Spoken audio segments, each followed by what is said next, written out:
It will also help promote immigrant success in the United States as they seek opportunity here. Throughout our history, self-reliance has been a core principle in America. The virtues of perseverance, hard work, self-sufficiency laid the foundation of our nation and have defined generations of immigrants seeking opportunity in the United States. Our current law, which is generations old, recognizes that some new arrivals to our country need the help of their family and community. It requires some of those who seek to live and remain in the United States to have a sponsor who will be financially responsible for them. Case of my own family, my Italian grandfather played this role, sponsoring two of his cousins, Mario and Silvio, to come to America. Once they arrived, my grandfather wanted to make sure his cousins spoke English, certainly well enough to work, and enlisted my father in that effort as well, to make sure they could speak English well enough to work, and they did. My family worked together to ensure that they could provide for their own needs, and they never expected the government to do it for them. And this same hardworking spirit, shared by countless immigrants who've made the U.S. their home, is central to our American identity. This spirit's also been rooted for over a century, well over a century, in our immigration laws, going back to the 1800s. Since 1996, the law has required foreign nationals to rely on their own capabilities and the resources of their families, sponsors, and private organizations in their communities to succeed. However, Congress has never defined the term public charge in the law, and that term hadn't been clearly defined by regulation. Well, that is what changes today with this rule. Through the public charge rule, President Trump's administration is reinforcing the ideals of self-sufficiency and personal responsibility, ensuring that immigrants are able to support themselves and become successful here in America. Our rule generally prevents aliens who are likely to become a public charge from coming to the United States or remaining here and getting a green card. Public charge is now defined in a way that ensures the law is meaningfully enforced and that those who are subject to it are self-sufficient. Under the rule, a public charge is now defined as an individual who receives one or more designated public benefits for more than 12 months in the aggregate within any 36-month period. For instance, receipt of two different benefits in 1 month counts as 2 months. A public charge and admissibility determination is prospective and looks at whether an individual is likely at any point in the future to become a public charge as we define it in the regulation. Public benefits are defined as federal, state, and local, as well as tribal, cash assistance for income maintenance, and a small list of non-cash benefits. Some examples of the public benefits that are part of the rule are general assistance, SSI, SNAP, most forms of Medicaid, and certain subsidized housing programs. Significantly, the rule does not consider many forms of government assistance that protect children and pregnant women's health as public benefits. Generally, this includes emergency medical assistance, disaster relief, national school lunch programs, WIC, CHIP, Medicaid received by people under the age of 21 or pregnant women, as well as foster care and adoption subsidies, student and mortgage loans, energy assistance, food pantries, homeless shelters, and Head Start. It's important to note this rule will apply prospectively only to applications and petitions received starting on October 15th of this year. Once this rule is implemented and effective on October 15th, USCIS Career Immigration Services officers, what we call ISOs, will generally consider an alien's current and past receipt of the designated public benefits while in the United States as a negative factor when examining applications. However, receipt of certain non-cash benefits received before October 15th will not be considered as a negative factor. The underlying statute, passed on a bipartisan basis, also requires officers to assess, at a minimum, each applicant's age, health, family status, assets, resources and financial status, and their education and skills, as well as other factors set forth in the rule in the totality of the circumstances. The totality of the circumstances means that officers will assess all of the evidence related to these factors, and no one factor alone will decide an applicant's case. Most of these factors are the ones Congress mandated us to review when considering immigration benefit applications. Under this final rule, USCIS will be able to objectively determine whether an applicant is likely at any time in the future to receive public benefits above the designated threshold. Importantly, this final rule has no impact on humanitarian-based immigration programs for refugees and asylees. No impact on refugees or asylees. And it clarifies the exemption for trafficking victims and victims of domestic violence. Congress has long carved out exemptions for these categories, and our regulation adheres strictly to the laws as written. The final rule also excludes from consideration public benefits received by certain members of the U.S. Armed Forces and their spouses and children, as well as Medicaid benefits for emergency medical services.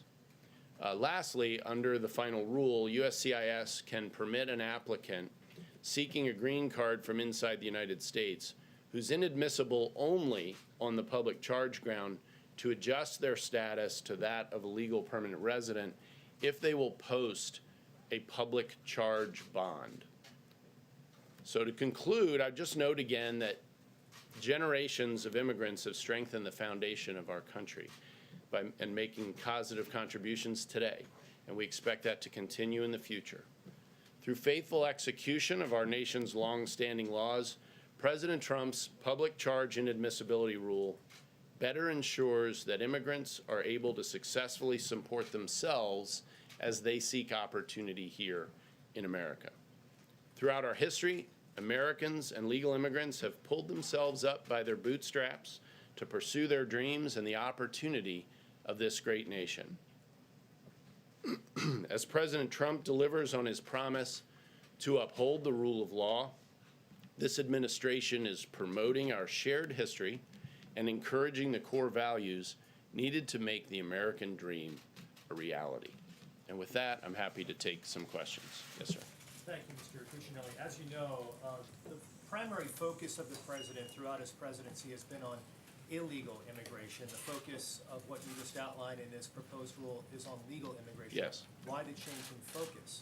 Oh, this is not a change in focus. This rule goes all the way back to executive orders from early in 2017. It's been a long, arduous effort.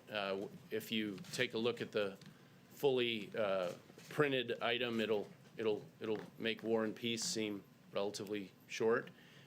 It is very thorough in the first attempt to put into operational effect all the different factors that Congress itself has said we're supposed to consider when deciding admissibility or inadmissibility. I would also note, as the head of the agency responsible for naturalizing citizens, the step after legal permanent residency for many people, last year we swore in more American citizens than the 4 years before it, and this year I expect to see similar numbers again. So we've not at all laid off of, in the Trump administration, processing properly legal immigration. I think what you've seen and heard more discussion of illegal immigration, but we've been pressing ahead, and this rule is an example of that. Yes, ma'am. Is this rule a rule change in admission from the administration that going through some sort of route to reform legal immigration by legislation is moot? Absolutely not. Absolutely not. This is an implementation of a law passed by Congress in 1996 that has not been given a meaningful effect. 1999, some guidance was put in place with a presumption a rule would follow. The rule never followed.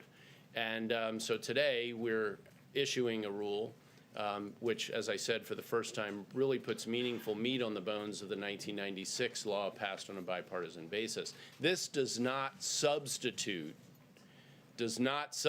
for congressional action in other areas. For instance, I mentioned asylees are not covered by this rule. Asylum is a major subject of focus for us in my agency, and with the crisis at the border, we've been all but begging Congress to take action to close loopholes, some of them the same as the Obama administration. That has not happened. So in this narrow area of our responsibility, we're relying on congressional direction, and we've, as I said, put meat on the bones here, I think, today. Yes, sir. Thank you. Thank you. I have two quick questions. First, I was wondering if you could give us an update on what's happening with work permits for asylum seekers, people whose cases haven't been adjudicated yet. They're being processed in the ordinary course of business, so. Is there regulation coming, though, to address this? We're working on other things within the agency right now, but I'm not prepared to speak to where those may end up today. Sorry. Yes, sir. Question, if I may ask. Oh, a you second did say question. two. All right. There were recently workplace immigration raids, and of course, President Trump, his first prison commutation went to a man who was arrested after his business failed when about 400 illegal immigrants were arrested. Did that decision to grant a prison commutation to this man send the wrong message to employers? I'm not really prepared to speak to that. I don't think so. The president does those one person at a time. I think what you saw ICE do this week in enforcing the law meaningfully with 7 operations across the state of Mississippi, and of course, investigations still ongoing, criminal investigations growing out of that, is a growth for ICE from the previous year. Their enforcement efforts are up, and I think you can expect to see more of that as part of the message of this administration. We're going to enforce the law. Yes, sir. I also do have 2 questions. The first regards the concern that the public charge rule is going to be enforced while the chilling effect on people. For example, if a man has a citizen daughter who might be eligible for either nutritional or housing benefits, he might be afraid to apply for those benefits his daughter is due. How do you respond to that concern? That's an excellent question. The receipt by a citizen in the household of public benefits will not affect the consideration for a particular alien as a general matter. So the citizens in that household, again, and their receipt of public benefits don't affect consideration of an alien as a general matter. So you're not concerned about a chilling effect? If you look at just the first page of this rule, you'll see we start out by pointing out the things that are not covered. And we will have on the USCIS website now and forevermore a clear listing of the two. So anyone who has any question about whether the receipt of a particular benefit would be considered in a consideration, for instance, if they applied for a green card, will be able to easily find that from our website, and it is part of the message we're broadcasting. It's why I talked to you and listed so many of the items we don't cover. I hope you all will cover that as well. Yes, ma'am. The second question I had regarded this idea, sorry, Jen, if I might. Yeah, all right. So then I'm new to this. This will be it for 2 questions, then we're going to go to 1. But I said yes to you. Go ahead. The second question has to do with the fact that as long as the public charge rule has been in effect since the late 1800s, there have also been, almost as long, the words at the base of the Statue of Liberty that read, "Give us your tired, your poor." You were implementing a public charge rule for the first time. Is that sentiment, "Give us your tired, your poor," still operative in the United States, or should those words come down? Should the plaque come down off the Statue of Liberty? Well, I'm certainly not prepared to take anything down off the Statue of Liberty. We have a long history of being one of the most welcoming nations in the world on a lot of bases, whether you be an asylee, whether you be coming here to join your family, or immigrating yourself. This rule will cover, for USCIS, almost 400,000 people a year whose applications to become legal permanent residents will include a meaningful analysis of whether they're likely to become a public charge or not. I do not think by any means we're ready to take anything off the Statute of Liberty. Yes, ma'am. Could you elaborate a little bit on how big of an issue this is, how much this is costing U.S. taxpayers to have immigrants receiving benefits? And also, there's millions of Americans who accept public benefits. They have difficulty paying for health care on their own, for example. So why is that different for someone who's in this country legally who's struggling to, have certain needs met here as well? So the benefit to taxpayers is a long-term benefit of seeking to ensure that our immigration system is bringing people to join us as American citizens, as legal permanent residents first, who can stand on their own 2 feet, who will not be reliant on the welfare system, especially in the age of the modern welfare state, which is so expansive and expensive, frankly. So that self-sufficiency that has been a central part of the American value set for so long is critical for us and for taxpayers going forward. That's part of the motivation for a rule like this. It's part of the benefit that goes all the way back 140 years. This rule, as I said earlier, simply puts meat on the bones of that consideration. Is there any Yes, sir. dollar amount you can give though, but what does No, it cost no, the because taxpayer? the benefit for taxpayers is forward-looking. The costs we do that you'll see in this rule are costs of implementation. They're not the benefits in having more American citizens 5, 10, 20, 30 years down the road who are more self-sufficient and less dependent on the welfare state. Yes, sir. How much leeway will the case officers have when they're kind of seeing this? So obviously you said it'll have a negative score, it'll have a negative Yes. impact on their application, but will the caseworker still be able to say, John A., I know you took this benefit, but you will still be eligible for a green card, or is it pretty much, sorry, that's just the rule? No, that's an excellent question. This is a totality of circumstances test. It means that the welfare benefits we've been talking about here are one factor. I listed the others that Congress has itself put in the statute, things like age, health. We basically rely for health on the legally required medical exam. But it is career immigration services officers that are going to be making these decisions, and they're going to have to weigh all these factors together. The change under this rule is we're finally giving guidance that brings all those factors together that really hasn't been effectively done up until today. Yes, ma'am. How many refugees does the administration plan to admit in 2020? And also, are you considering eliminating the refugee program altogether? I can't imagine anyone would ever consider eliminating the refugee program altogether, and Congress would have to do that anyway. The number for next year needs to be decided by the end of September by the president, and I don't have any insight into what that number will be at this point in time. Just real quickly, Sorry. Critics are saying this policy is unfairly targeting the lower income immigrants. How do you respond to that? Well, we certainly expect people of any income to be able to stand on their own 2 feet. And so if people are not able to be self-sufficient, then this negative factor is going to bear very heavily against them in a decision about whether they'll be able to become a legal permanent resident. And a poor person can be prepared to be self-sufficient. Many have been through the history of this country.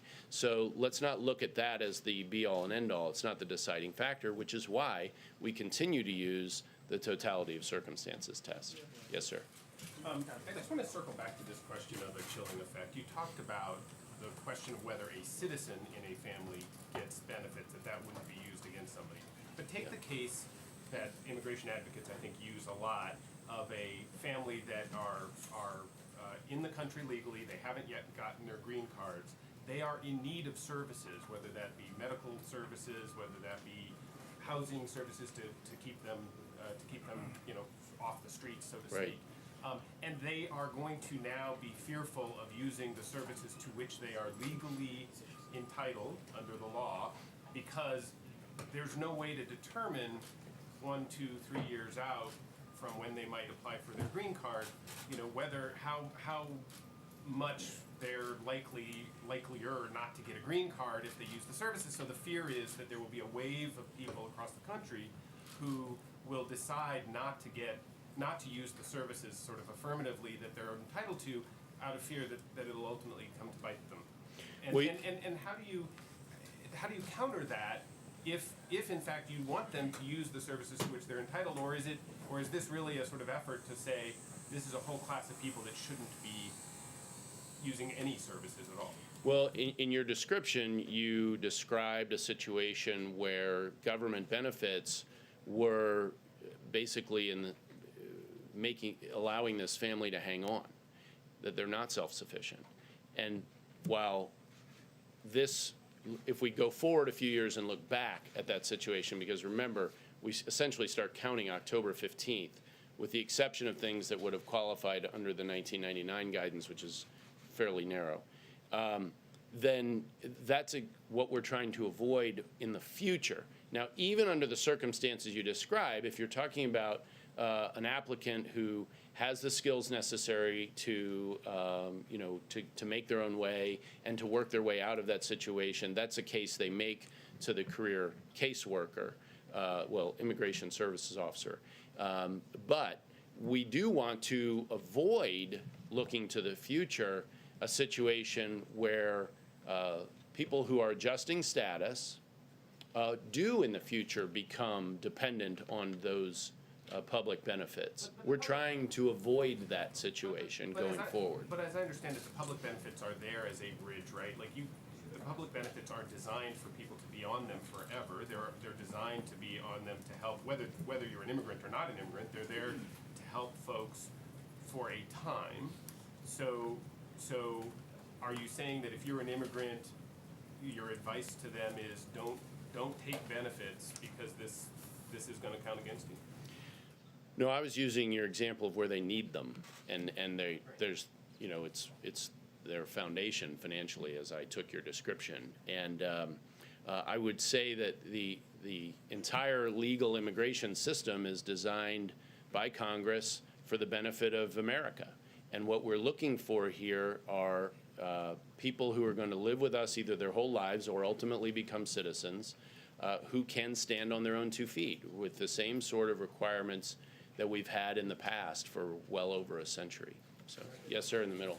Will the different benefits be weighted differently or treated differently? Say, if someone uses Medicaid, will that be held against them more than, say, if they use food stamps? So, not the benefits, no, but the use of benefits over the 12-month period in 36 months would be a heavily negative factor. There are negative factors, heavily weighted negative factors. There are positive factors, heavily weighted positive factors. I'll give you an example of the other side.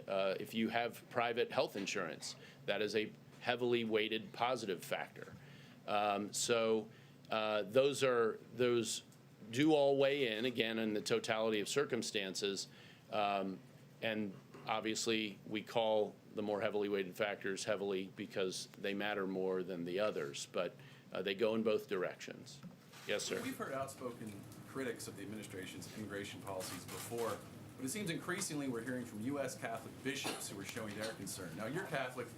When you hear the bishop's concern, does it give you any pause when you consider carrying out some of these policies? It doesn't give me pause about implementing the laws that's already been put in place, and particularly given the long history. I used an Italian example from my background. The other half is Irish. So, I'm very familiar with what the Catholic bishops have to say on this subject, and they certainly are vociferous. And I would say, as a Catholic, one of the things I'm proud of is that my church has been one of the best supporters of people in this country before we had a welfare state. So I don't see that changing. And I don't see any conflict with enforcing the law as it's written. Yes, sir. Can you address the Latino community? Some Latino community already feel they're been targeted. You have the El Paso shooting. You have the raids in Mississippi. But as John noted before, the issues before were if you were here illegally. Now this obviously extends to legal immigration. Why shouldn't the Latino community feel targeted by this? Well, first of all, this is a 140-year-old legal structure. We're dealing with the most recent iteration of it, but this is not new. This was the same question might have been asked when my Italian immigrants were coming, immigrant ancestors were coming, and all through that 140 years. So we're not doing anything new here. We're simply making effective what Congress had already put on the books. So there's no reason for any particular group to feel like this is targeting them. This will apply across the world. This will apply to more Latinos than any other, likely more Latinos? Well, if we had been having this conversation 100 years ago, it would have applied to more Italians. It would have, we can go, well, that's just fine. I think that the divisiveness may be more rhetorical, and I hope that you all in your role will help cure that with some of how you report it. Yes, sir. I'm going to take two more. Real quick, Yeah, right here, orange tie. thanks, sir. Sorry, orange tie. Right here, thank you. Former Vice President Joe Biden said that the United States could easily take another 2 million refugees. He's made these kind of comments on the campaign trail. Does the Trump administration have a threshold that they would like to, how many more immigrants and asylum and refugee people that they could take? There's no comprehensive number out there at all. The only things with formal numbers are the earlier question, say about the annual refugee number. That happens every year. Of course, we're taking in, I want to say, around 1 million plus a year right now.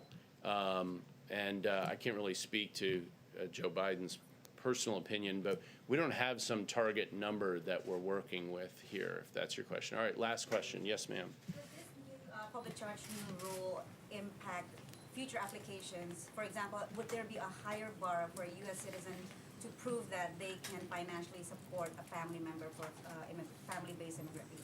So what you would normally have in the family circumstance is you'd have an affidavit of support.